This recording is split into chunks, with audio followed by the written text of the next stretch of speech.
Immediately, I was very scared. Ow, ow, ow, ow, ow, ow, ow. I didn't know the extent of my injuries. Ow. I knew my back was in excruciating pain. Oh, breathe in, breathe in. I was in so much shock. You have dialed emergency 000. Your call is being connected. What do I do? Shoot. Hi, I'm at Rainbow Beach. I've crashed my paraglider in the sand. I'm laying here in a lot of pain in my lower back. I'm way up the hill. The only accessible way to get me is a helicopter. I knew that I just needed to manage to stay on the side of this ridgeline cliff until the helicopter could arrive.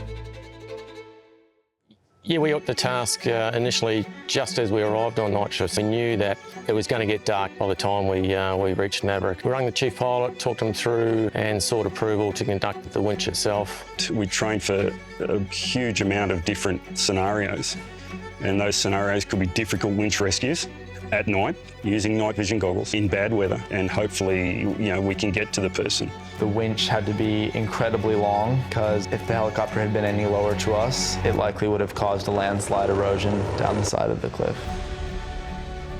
Seeing the LifeFlight paramedic and doctor descend from the helicopter, being winched down, I'll never forget that sight. We landed approximately 100 metres away from him in an area of safety. The second I hit the deck with Carly, she just went straight to Maverick. So I just introduced myself. She put her hand on my hand and said that I'm Carly, I'm a LifeFlight doctor, and we're gonna help get you out of here and things are gonna be okay. I couldn't believe how differently the day had ended from how well the day had started. It was such a brilliant job done by the team. Working together as pilots, aircrew, paramedic and doctors, we all know our capabilities, we all know what we can and can't do. It took a lot of experience and knowledge and years of training to be able to do that safely. There was such a focus on both safety of us and safety of Maverick. And in these missions like MAVS, everything comes together. The patient's looked after, the highest level of care, and everything's done safely.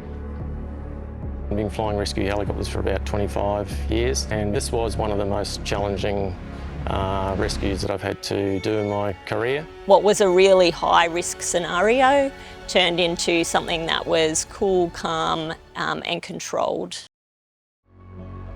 The only way I could describe LifeFlight that day is that they were real-life superheroes. Hey, Mav, nice to see you. Nice to see you. They descended from a helicopter.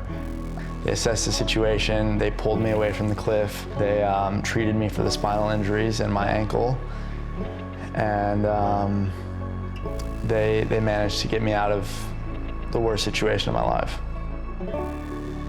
I know that without the LifeFlight crew, I probably wouldn't be here today.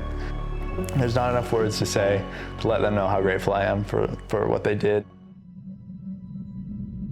From all my dealings with Maverick, he seemed like a very experienced and thoughtful person who made good decisions. I think this was an accident that could have happened to anyone. Clearly, paragliding is a passion of his, and it's great to see him back out and doing something that he loves.